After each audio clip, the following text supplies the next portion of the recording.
es decir, de las 60 millones de cuentas, el 3%, es decir, 1.8 millones de cuentas aproximadamente, son cuentas ISSSTE, son cuentas que pertenecen a los trabajadores afiliados al servicio del Estado, de las cuales aproximadamente 1 millón están activas, más o menos. El resto son cuentas IMSS. Las independientes son muy poquitas, representan el 0.5% del total, es decir, alrededor de unas 300,000 cuentas aproximadamente de trabajadores independientes. Quiero decirle que esas cuentas de trabajadores independientes, desde que lanzamos Afore Móvil, han venido creciendo, porque hemos simplificado este procedimiento que ya mencioné, y creemos que hay un potencial enorme por atraer más independientes, que atiende su segunda pregunta, el bajo nivel de cobertura. Este sistema de pensiones solo cubre a 4 de cada 10 mexicanos. 6 de 10 no están cubiertos por la seguridad social.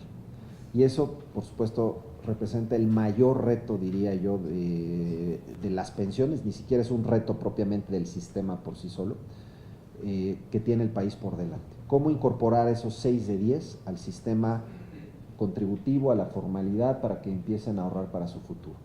En esos 6 de 10 mexicanos, hay aproximadamente 2 de esos, de cada 10 mexicanos, 4 cotizan, 2 de 10 son trabajadores independientes que sí pagan impuestos, vamos a ponerlo así, y que están dados de alta en Hacienda y todo. Estos podrían incorporarse al sistema de pensiones a través de una reforma de ley. Ya lo hicieron los chilenos y otros países lo han hecho con éxito. Pero hay 4 de 10 que no están ni como trabajadores independientes, ni como trabajadores afiliados al IMSS o al ISSSTE o a algún esquema de seguridad social, y que son lo que conocemos como trabajadores informales.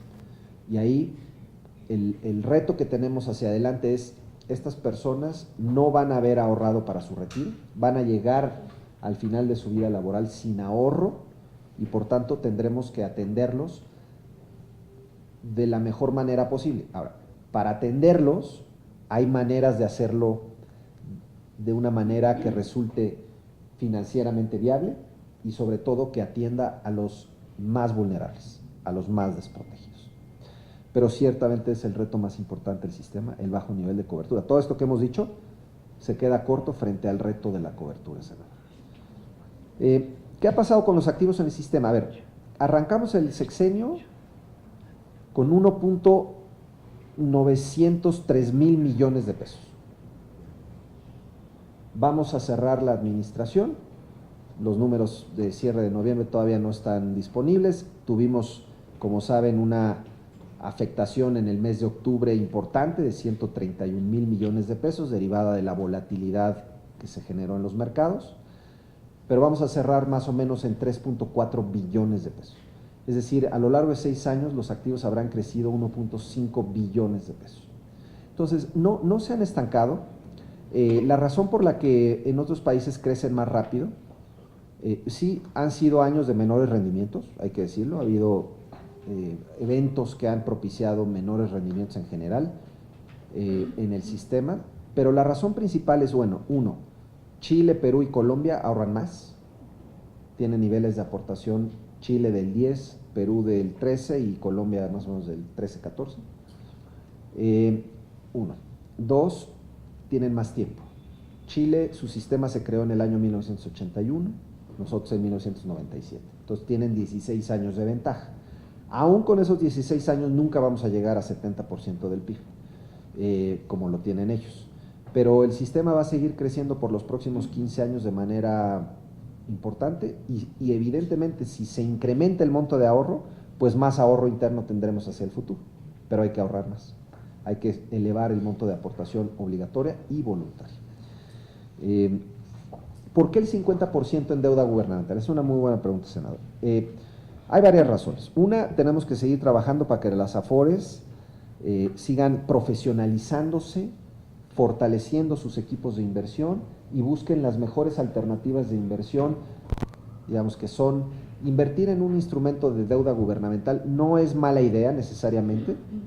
De hecho, los fondos de pensiones del mundo tienen niveles de inversión del 30% en promedio en instrumentos de deuda gubernamental, y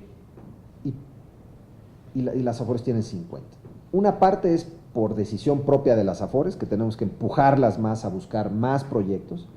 Otra es porque necesitamos más proyectos, necesitamos más alternativas de inversión. ¿Qué proyectos? Eso, por supuesto, atiende su siguiente pregunta.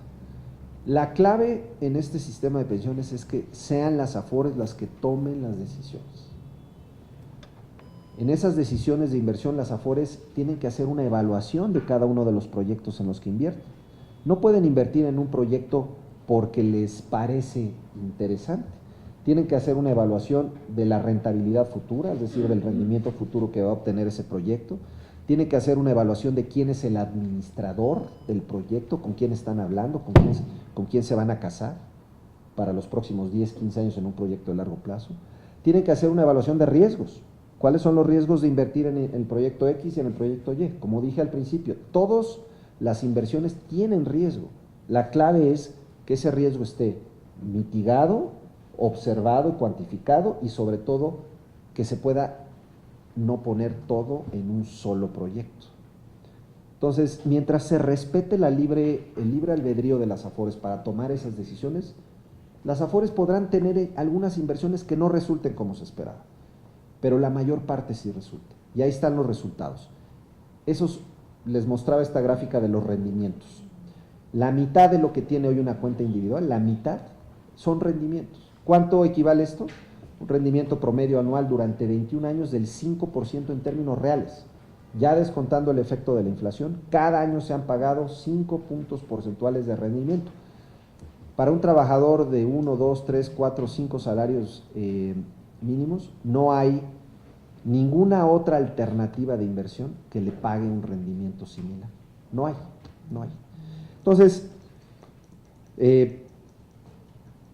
debemos de seguir procurando que las AFORES se profesionalicen, que sigan diversificando más el portafolio, y yo mencionaría ya para terminar 2 puntos finales de sus preguntas. Uno, ¿qué más se puede hacer para que las AFORES generen más rendimiento? Puede sonar un poquito contraintuitivo, pero darles más espacio para que las AFORES inviertan en el extranjero. Si bien todos tenemos naturalmente el deseo de que las AFORES inviertan en proyectos nacionales del país que se requiere, la realidad es que se ha demostrado en todos los sistemas de pensiones del mundo que los fondos de pensiones tienen que buscar equilibrar en mayor o menor medida lo que ahorran en el país y lo que ahorran afuera, por protección, por seguridad, por disminuir el riesgo. Y hoy tenemos un límite de inversión en el extranjero que es el más bajo del mundo, 20%. Las AFORES no pueden invertir más del 20% en inversión extranjera, y eso está limitando las posibilidades de obtener mejores rendimientos. Eso, por supuesto, no quiere decir que las AFORES ya no inviertan en México.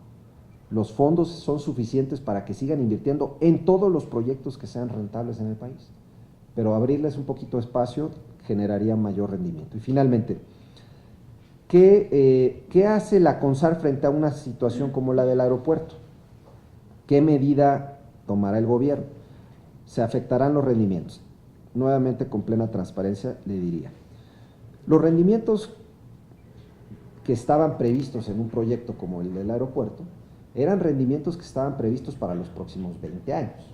Es decir, el proyecto se iba a pagar en 20 años. Le iba a pagar a sus inversionistas, a los 7.500 millones de dólares que se invirtieron en el proyecto, pues un retorno a lo largo de 20 años. Las AFORES no es la excepción. Entonces, en el momento que se toma la decisión de cancelar ese proyecto, surge la interrogante que no ha sido resuelta, que es cómo se le va a resarcir a esos inversionistas sus 7.500 millones de dólares. Se ha dicho, pero todavía faltan los detalles, que se les va a resarcir porque la atención se ha volcado hacia los contratistas, pero no hacia los inversionistas. Y los inversionistas, reitero, no son nada más las AFORES, los millones de trabajadores de estas 4 AFORES, son cientos de inversionistas nacionales e internacionales que van a reclamar su dinero de regreso. Entonces, desconozco cuál vaya a ser el mecanismo que se vaya a adoptar para resarcir a los ahorradores, a los inversionistas. Formalmente, pues tiene que haber un acto de cancelación formal del contrato, digamos, como estaba previsto, que eso no ha ocurrido. Y hasta en ese momento no habrá claridad respecto a cómo se va a resarcir. Ahora, sí quiero ser muy claro, los rendimientos originalmente previstos para el proyecto pues no se van a dar, no se van a dar. Aún en el supuesto caso de que haya una alternativa de aeropuerto, es imposible que esas 7.500 millones de dólares migren a un nuevo proyecto. Imposible. Entonces, seguramente la inversión que se logró de los 13.500 millones de pesos, si bien tiene una garantía, una cláusula de protección, el rendimiento será inferior a lo que originalmente se prevé.